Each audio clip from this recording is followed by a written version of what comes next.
भागीरथी नदी से मिलती एक छोटी नदी, जिस पर थोड़ी थोड़ी दूर के फासले पर 3-4 पनचक्कियां बनी थी। जमाना पुराना था, गांव में बिजली नहीं थी, इसलिए बिजली की चक्कियां भी नहीं होती थी।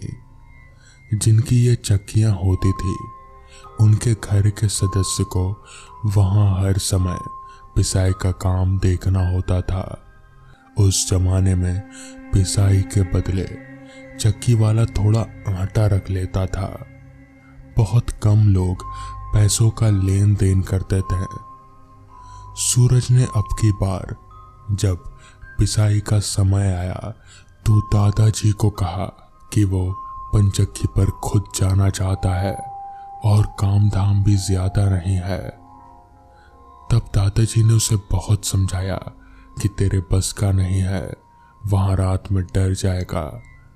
पर सूरज ने जिद नहीं छोड़ी और अपने आप को निडर साबित करके ही दम लिया और अगले दिन तैयार हो गया।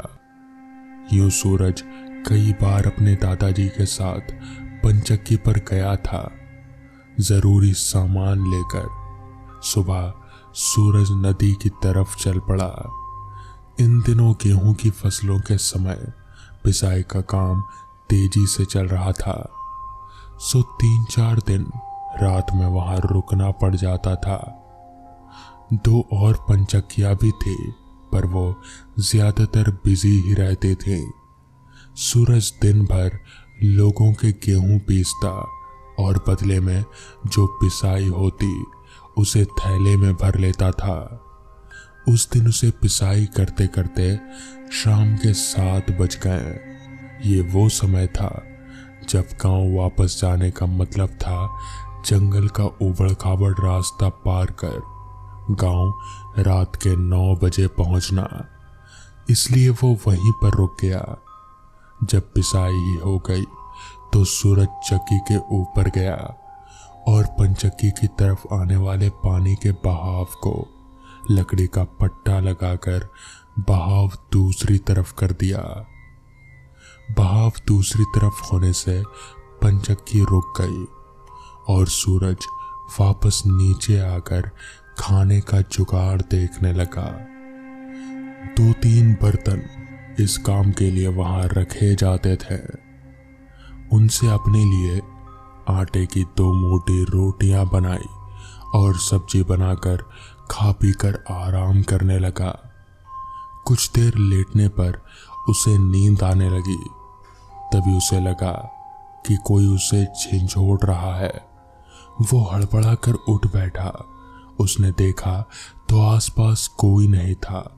वहम समझकर वो दोबारा लेटकर सोने की कोशिश करने लगा। आधी रात में उसे ऐसा लगा जैसे किसी ने उसकी चादर जोर से खींची हो। इस बार वो डर गया और उठ बैठा। वो सोचने लगा कि कौन होगा। ऐसे तो उसने अपने 20 साल की जिंदगी में कभी महसूस नहीं किया था। तभी उसे नदी के पानी का पत्थरों से टकराने की आवाज के बीच एक अजीब तरह की आवाज सुनाई पड़ी, जैसे 2-3 औरतें आपस में सुबक सुबक कर रो रही हों। और फिर झपकी आवाज हुई, जैसे कोई पानी में छलांग लगाता है। ये क्या मुसीबत है। वो उठकर खड़ा हो गया और इधर उधर देखने लगा। सामने थोड़ी दूर पर भागीरथी नदी थी। वो जगह साफ दिख रहे थे जहां ये छोटी नदी भागीरथी से मिलते थे। सूरज 20 साल का नवयुवक अपनी जिज्ञासा रोक नहीं पाया और धीरे से किनारे की तरफ से उस ओर जाने लगा। सूरज जब काफी दूर आ गया तो सामने उसे भागीरथी नदी दिखाई देने लगी, जहां उसने छप की आवाज सुनी थी। वहां पर उसे सिवाय नदी के गड़गड़ाहट के और कोई नहीं था। तभी अचानक उसके कानों में किसी महिला के खिलखिलाहट सुनाई पड़ी। वो चौंका। इस समय यहाँ कौन हो सकता है और क्यों होगा? वो किसी अनहोनी की आशंका से घबरा गया। उसने इधर उधर देखा पर उसे कोई दिखाई नहीं दिया। तभी उसे सामने की तरफ नदी के इस पार बड़ी चट्टानों पर एक दो नहीं बल्कि 3 परछाई जैसी नजर आई।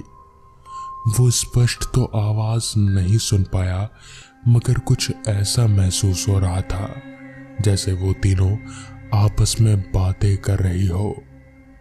अब सूरज के हाथ पैर ठंडे पड़ गए। लोग भूत प्रेत की बात करते थे। सूरज ने कभी विश्वास नहीं किया। डरपोक कहकर वो उनका मजाक उड़ाता था। आज वो सब बातें उसे रह रह कर याद आ रही थी जिन्हें वो अक्सर झुठला दिया करता था। अब उसके पैर वहीं जड़वत हो गए थे। वो तीनों साए उससे लगभग 25 फीट की दूरी पर थे। वो जैसे ही पलटकर भागने को हुआ तभी धड़ाम से एक बड़ा पेड़ नीचे गिरा। वो समझ गया अब तो आज्ञा हो गई कि वापस जाने की सोचना भी मत। वो मन में सोचने लगा, क्या बुरा वक्त था जब वो पंचक्की छोड़कर यहाँ आया। तभी उसे महसूस हुआ कि वो तीनों साए उसके आसपास ही हैं। सूरज डर से उनकी तरफ तो नहीं देख रहा था मगर आवाज से स्पष्ट था कि वो तीनों महिलाएं थीं। अचानक डर के कारण सूरज ने अपनी आंखों पर हाथ रखकर मुंह ढक लिया। जो भी होगा और कुछ तो कर नहीं सकते। कुछ देर और कुछ नहीं हुआ, सिर्फ हल्की हल्की आवाज कभी बाईं तरफ से तो कभी दाईं तरफ से आती रही। वो तीनों उसी रास्ते थीं जो वापस जाने का था, इसलिए वापस जाने की सोचना भी नहीं था। तब सूरज को स्पष्ट सुनाई पड़ा। एक कहने लगी, दीदी मुझे मेरी सास ने आज खाना नहीं दिया और जंगल में लकड़ी काटने भूखा भेज दिया। अरे मुझे भी मेरी सास ने आज चोटियां खींच कर पीटा। रोज का यही हाल है। और मुझे भी आज मेरी सास ने अंधेरे में ही उठा दिया। रात तब खुली जब मैं गांव के बाहर एक जगह पर बहुत देर तक सोई रही और रोने लगी। ये तीनों आपस में ही बातें कर रहे थे। ये सुनकर सूरज भयभीत हो गया। क्या भूतनियों की भी सास होती है? वो सोचने लगा। फिर तीनों सुबक सुबक कर रोने लगी। किसी अनहोनी की आशंका से सूरज का दिल बैठ रहा था। एक तो भूतनियां, ऊपर से उनका रोना, कुछ भयानक ही होने वाला है। अब क्या होगा? तीनों बस कुछ ही फीट की दूरी पर थे। फिर तीनों आपस में खुसफुसाने लगी और सिर से दुपट्टा निकालकर आपस में एक दूसरे को बांधने लगी। दीदी चलो ना, उस आदमी को भी बांध देते हैं। उनमें से एक बोली। अरे नहीं, छोड़ दे, उसने क्या किया है? दूसरी ने कहा। हाँ दीदी चलो ना, उसे भी बांध देते हैं, मजा आएगा। तीसरी बोली, भूत अगर आदमी को बांधेगा तो क्या करेगा, इसकी कल्पना मात्र से सूरज का धैर्य जवाब देने लगा। अब सूरज डर के मारे कांपने लगा। दो ने बांधने को कहा और एक ने मना किया, मतलब बांधना तय है। मगर मुझे अपने साथ बांधकर ये कहाँ ले जाएंगी? ये सोच सोचकर सूरज और भी ज्यादा भयभीत हो रहा था। उसने फिर दोनों हाथ मुंह पर रखे और अपने आप को एक तरह से उनके हवाले छोड़ दिया। उन तीनों की आवाज करीब आ रही थी। तभी एक बोली, अरे रहने दे, इसका क्या कसूर है?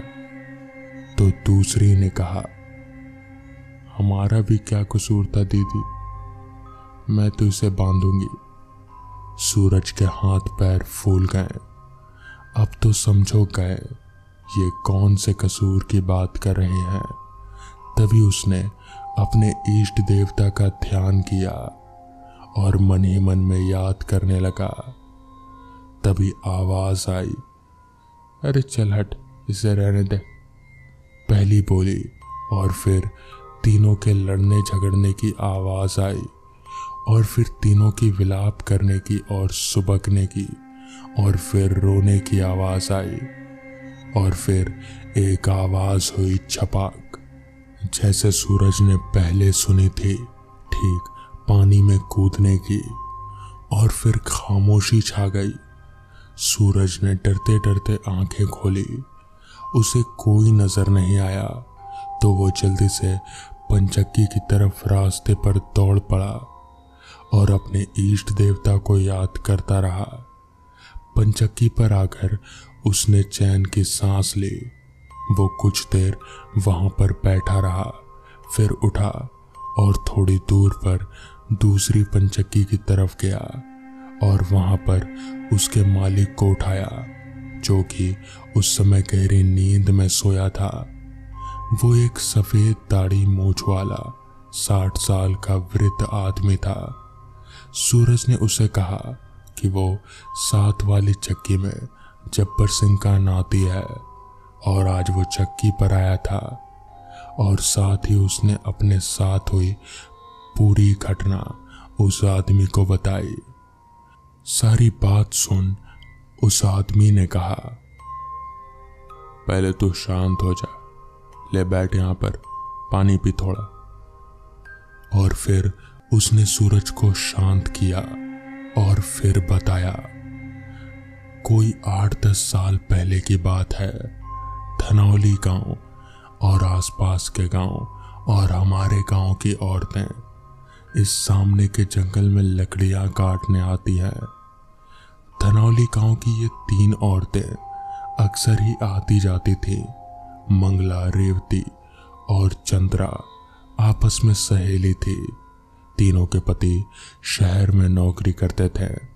शादी के कारण कर्ज का बोझ जो हो गया था। घर में उनकी सास उन पर तरह तरह के अत्याचार करती थी। बेचारी बहुएं जुल्म सहती रहती थीं। वो आपस में एक दूसरे को अपनी दुख भरी कहानी बताते थे। उस जमाने में चिट्ठी पत्री चलती थी और महिलाएं तो अधिकतर अनपढ़ ही होती थी। किसी से चिट्ठी लिखवाकर पति को शिकायत करती, मगर चिट्ठी कभी कभी 10 दिन बाद पहुंचती, कभी पहुंचती ही नहीं। जवाब की उम्मीद करे भी तो करें कैसे। यूं तो सास बहू झगड़े का ही प्रतीक माना जाता है। हर सास अपनी बहू पर हावी रहना चाहती है, पर यहाँ कुछ ज्यादा ही बड़ी समस्या थी। एक दिन तीनों ने आपस में फैसला किया कि वो अब बर्दाश्त नहीं कर सकती और भागीरथी नदी में कूदकर अपनी जान दे देगी। अपने फैसले को कार्य रूप होकर एक दिन तीनों जंगल आई। दिन भर बैठी रहे और जब शाम होने लगी तो तीनों ने अपने आप को बांध लिया ताकि उस दौरान कोई अपना फैसला ना बदल सके। और फिर तीनों ने एक साथ छलांग लगा दी। तीनों पानी में डूबकर बहने लगी। जब वो तीनों घर नहीं पहुंची तो घर वाले खोजबीन की, बहुत ढूंढा मगर उनका कहीं पता नहीं चला। फिर एक दिन किसी ने खबर दी कि सिलरी गांव के नीचे जो भागीरथी का मोड़ है वहां पर 3 औरतों की लाशें तैर रही हैं। और फिर से ये सारा सिलसिला जारी हो गया। वो तीनों आत्माएं आज भी वहीं पर भटकती हैं। तो दोस्तों, ये थी आज की पहली कहानी। तो चलिए बढ़ते हैं आज की दूसरी कहानी की ओर। कभी कभी हमारी जिंदगी में कुछ ऐसी भी घटनाएं हो जाती हैं जिसे हम कभी जिंदगी भर भूल नहीं पाते। मेरे जीवन में भी कुछ ऐसा ही घटित हुआ था। वो मंजर आज भी मेरी आंखों के सामने घूमता रहता है। मैं चाहकर भी उस भयानक हादसे को भूल नहीं पाता। आप सभी लोगों ने अपने जीवन में छलावे की कहानियां और किस्से बहुत से सुने होंगे और शायद आपको ये सब सुनकर काफी रोमांच और मजा भी आता होगा, लेकिन यकीन मानिए छलावे हकीकत में होते हैं और जिस किसी का भी सामना अपने जीवन में छलावे से होता है तो वो उसे बताने के लिए जिंदा नहीं बचता, और जो बच जाता है वो सारी जिंदगी उस डरावने पल को कभी भूल नहीं पाता। मेरा नाम राहुल है। आज मेरी उम्र 45 साल है। मेरे साथ ये घटना आज से 20 साल पहले घटी थी। मुझे आज भी याद है, वो दिसंबर की कड़कड़ाती हुई ठंड की रात थी। मैं अपने दोस्त राजन को लेकर अपने मामा जी के घर आया हुआ था। मामा जी गांव में रहते थे। मुश्किल से उस गांव में 100 के करीब मकान बने होंगे। मेरे दोस्त राजन को गांव देखने का बहुत शौक था, इसीलिए वो मेरे साथ आया था। मामी मुझे और मेरे दोस्त को देखकर बहुत खुश हो गईं। वो हमें वहां पर रहते हुए करीब 5 दिन से ज्यादा हो गए थे और एक दिन अचानक मामा जी किसी पत्थर से टकरा गए और उनके पैर में बुरी तरह से चोट लग गई। चोट लगने की वजह से मामा जी और मामी बहुत ज्यादा परेशान हो गए। पहले तो मुझे लगा कि शायद चोट लगने की वजह से दोनों चिंतित हों, लेकिन फिर मुझे उनकी परेशानी की कोई दूसरी वजह लगी। मैंने जब उनकी परेशानी का कारण पूछा तो मामी ने बताया कि मामा के पैर में चोट लगने की वजह से अब कुछ दिनों तक वो खेतों की रखवाली नहीं कर पाएंगे। मामा जी का गांव जंगल के आसपास ही बसा हुआ था और यहाँ पर जंगली जानवर अक्सर रात में खेतों में घुसकर फसल खराब कर दिया करते थे। मैंने मामा जी की ओर देखकर कहा, आप घबराते क्यों हैं मामा जी? जब तक आपका पैर ठीक नहीं हो जाता खेतों की रखवाली मैं और मेरा दोस्त कर लिया करेंगे। कुछ ही दिनों की तो बात है। मेरी बात सुनकर मामा जी और मामी के माथे पर चिंता की लकीरें उभर आईं। तभी मैंने कहा, क्या हुआ? आपको क्या लगता है अगर हम शहर में रहते हैं तो हम खेतों की रखवाली नहीं कर सकते हैं? मेरी बात सुनकर मेरा दोस्त राजन हंसता हुआ बोला, चिंता मत कीजिए मामा जी, खेतों की रखवाली में करना ही क्या पड़ता है। हम दोनों अपने साथ एक मोटा डंडा लिए जाते हैं, कोई भी जंगली जानवर आएगा तो उसे धूल चटा देंगे। तभी मैंने कहा, राजन सही कह रहा है, हम रात भर सोएंगे नहीं और सुबह घर आकर अपनी नींद पूरी कर लेंगे। हम दोनों की बात सुनकर मामा जी ने बहुत गंभीर लहजे में कहा, बात वो नहीं है बेटा, ये सर्दियों की रात है। गांवों में छलावे अक्सर घूमते रहते हैं। तुम शहर वाले इन छलावों से वाकिफ नहीं हो। छलावे का नाम सुनकर मैं और मेरा दोस्त एक दूसरे की ओर देखने लगे।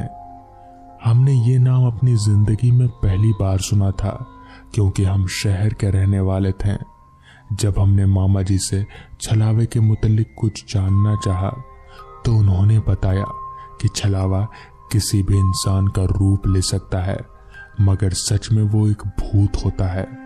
अगर कोई इंसान उसकी बातों में आकर उसके साथ चला जाए तो वो कभी जिंदा वापस नहीं आता और वो इंसान को मारने के लिए किसी भी तरह के रूप बदल सकता है। मामा जी की बात सुनकर हम दोनों जोरों से हंसने लगे। मैंने हंसते हुए मामा जी से कहा, बस भी कीजिए मामा जी, ऐसा फिल्मों में होता है, आप निश्चिंत होकर सो जाइए। मगर मामा जी हमें रात के समय खेतों में भेजने के लिए राजी नहीं हो रहे थे। मैं खेतों में जाने के लिए मामा जी से जिद पर अड़ गया। काफी देर बाद उन्होंने हार मान ली। तमाम नसीहतें देकर मामा जी ने हम दोनों को खेतों की रखवाली के लिए भेज दिया। रात का सन्नाटा फैल चुका था, चारों ओर कोहरा छाया हुआ था। हम दोनों दोस्त खेतों में कंबल ओढ़कर अलाव जलाकर बैठ गए। दूर से आती हुई गीदड़ों की आवाजें हमें खेतों में गूंज रही थी। हम दोनों दोस्त काफी देर तक बातें करते रहे ताकि हम दोनों के ऊपर नींद हावी ना हो, मगर कहते हैं ना, नींद तो कांटों में भी आ जाती है। बातों के दौरान हम दोनों की आंख लग ही गई कि अचानक मुझे पकड़कर किसी ने बुरी तरह से झंझोड़ दिया। मैं चौंक कर उठ बैठा और इधर उधर देखने लगा, मगर मैंने देखा कि राजन तो बैठे बैठे ही सो रहा है। मैंने अपने दोस्त राजन को तुरंत उठाया। राजन मेरी ओर देखकर नींद में बोला, क्या हुआ यार, अभी अभी तो नींद का झोंका आया था, उठा क्यों दिया? इस पर मैंने कहा, मुझे सोते हुए किसी ने बुरी तरह से झंझोड़ दिया, मुझे लगा कि शायद तू है। इस पर राजन बोला, पागल हो गया क्या, मैं भला तुझे क्यों उठाऊंगा? मगर मुझे अच्छी तरह से याद है कि सोते में किसी ने मेरा पूरा शरीर पकड़कर बुरी तरह से झंझोड़ दिया था। सच तो यह है कि मैं अंदर ही अंदर अब थोड़ा घबरा गया था। मैं इसी सोच में गुम था कि तभी दूर से मुझे कोई आता हुआ दिखाई दिया। रात का अंधेरा और कोहरा चारों तरफ फैला हुआ था, इसी वजह से उसका चेहरा साफ दिख नहीं रहा था। कुछ ही देर में वो आदमी हमारे सामने आकर खड़ा हो गया। हम दोनों उस व्यक्ति को देखकर बुरी तरह से चौंक गए, क्योंकि वो आदमी कोई और नहीं बल्कि मेरे मामा जी थे। राजन और मैं हक्का बक्का मामा जी की ओर देखने लगे। मैंने मामा जी की ओर देखकर कहा, मामा जी, आपको तो चोट आई थी, लेकिन आपके चलने के अंदाज से तो ऐसा लग नहीं रहा कि आपको चोट आई है। मैंने देखा मामा जी ने हम दोनों की ओर देखकर सपाट लहजे में कहा, हाँ, मेरी चोट सही हो गई।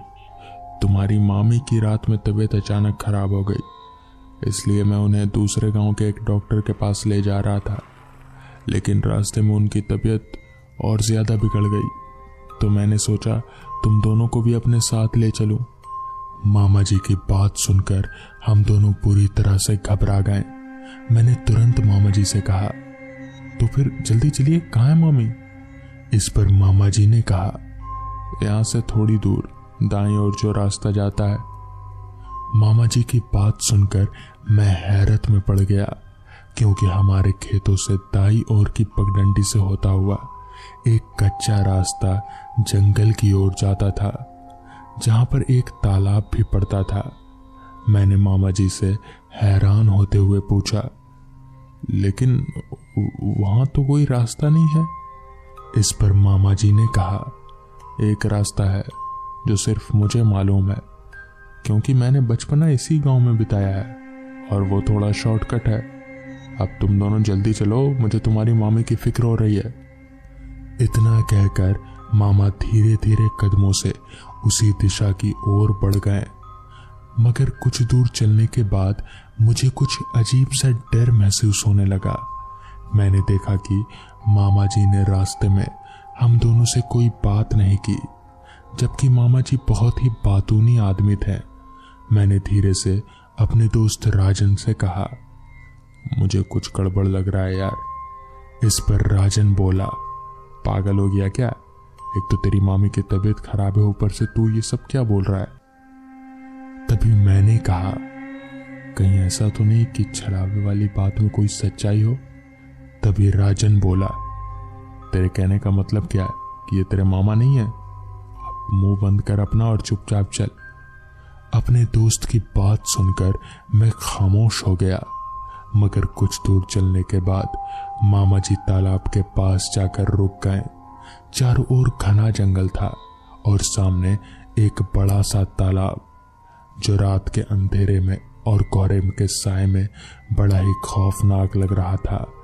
तभी मामा जी एकदम से पीछे पलटे, तो उनके चेहरे को देखकर मेरी हवाइयां उड़ गईं और राजन भी बहुत ज्यादा डर गया। उनका चेहरा बहुत ही अजीब था, पूरे चेहरे पर कटे फटे निशान थे और उनकी आंखें पूरी सफेद। वो लग नहीं रहा था कि वो कोई इंसान है। जिसके बाद मैंने और राजन ने वहां से दौड़ लगा दी, मगर वो छलावा या इंसान जो भी था वो हमारे पीछे पीछे आ रहा था। तभी राजन ने जोर जोर से हनुमान चालीसा पढ़ना शुरू कर दिया और उसके ऐसा करते ही वो छलावा हमसे बहुत पीछे हो गया और हम लोग तुरंत गांव की सीमा के अंदर आ गए। घर आकर हमने मामा जी को पूरी बात बताई, जिसके बाद मामा जी ने कहा कि तुम लोग बहुत साहसी हो और ऐसा बहुत कम होता है कि छलावे के चपेट में आकर कोई जिंदा बच पाता है, मगर शायद तुम्हारी किस्मत अच्छी है। तो दोस्तों, ये थी आज की कहानी। अगर आपको ये कहानी पसंद आई हो तो वीडियो को लाइक और चैनल को सब्सक्राइब कर दें